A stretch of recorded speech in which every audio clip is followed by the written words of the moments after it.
It's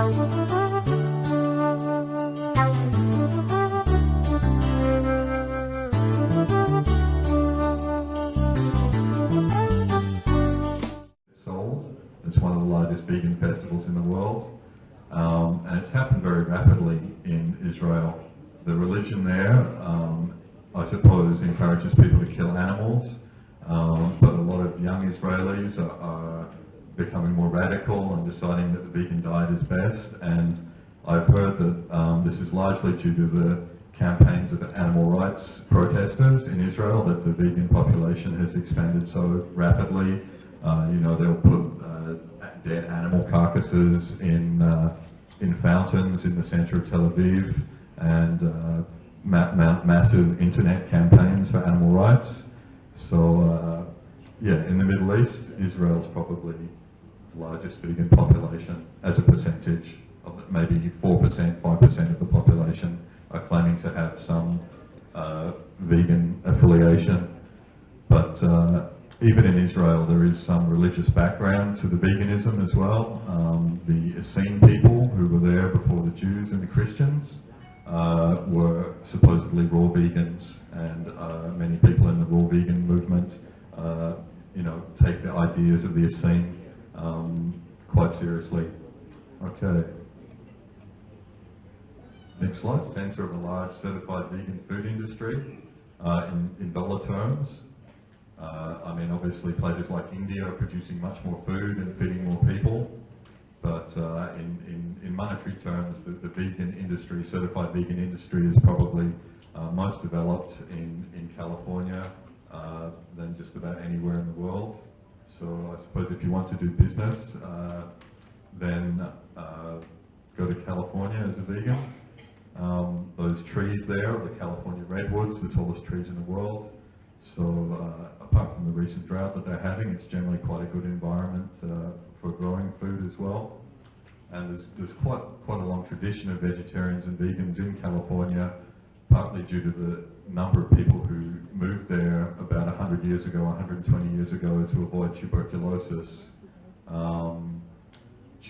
lot of those people who were attempting to avoid tuberculosis were health nuts like me and like many of you, and they had a vegan or vegetarian diet, and that, I suppose, philosophy has carried on in California for a long time. The same thing also happened in Australia, in Melbourne and Sydney. A lot of people moved there to avoid tuberculosis, and that left a population with a large number of health-orientated vegans and vegetarians. Okay, next slide. Okay, so I suppose when it comes to the word vegan, it comes from the UK. So maybe I'll discuss what is going on in some of the cities in the UK with veganism. Recently, Glasgow, where I was born a long time ago, was declared the vegan capital of the UK by PETA because it has the most number of vegan restaurants and vegan cafes. But unfortunately, most of that is vegan beer and vegan burgers, and I don't necessarily recommend people eat the vegan food in Glasgow. It's not very healthy, it's full of fat, but it is at least vegan. Nottingham is another good city for vegans and vegetarians. It has a vegan food cooperative and several vegetarian restaurants. London, obviously, is a world capital, has several vegan and vegetarian organisations and cafes. You can spend a lot of time there as a vegan. And Brighton, just next to London, has a lot of vegan, I suppose, organisations and cafes as well. I mentioned the small town of Keswick because that's where Donald Watson spent the last of his days. Donald Watson was the man who came up with the word vegan.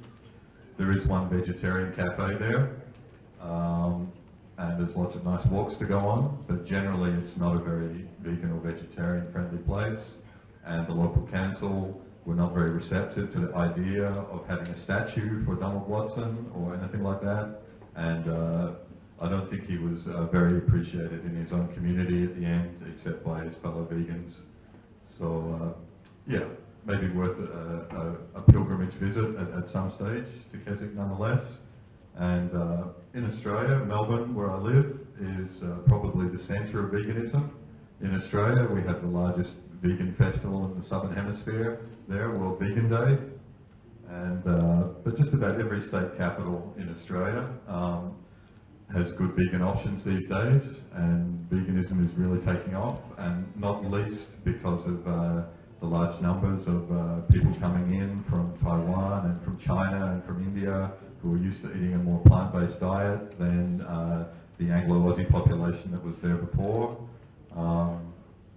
Also Byron Bay area and Cairns. Cairns is a northern tropical town with a lot of fruit, and quite a lot of fruitarians live there in the rainforest eating fruit. So hopefully I've opened your eyes to some of what's going on in the vegan world. I haven't discussed a lot of areas.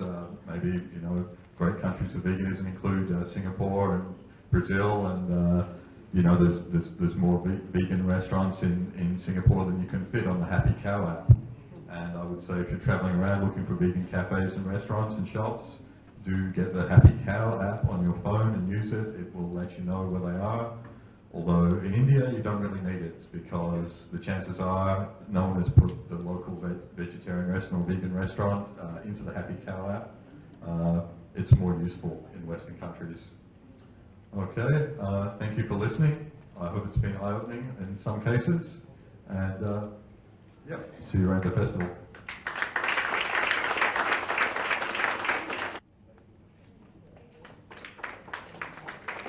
Big hand, please.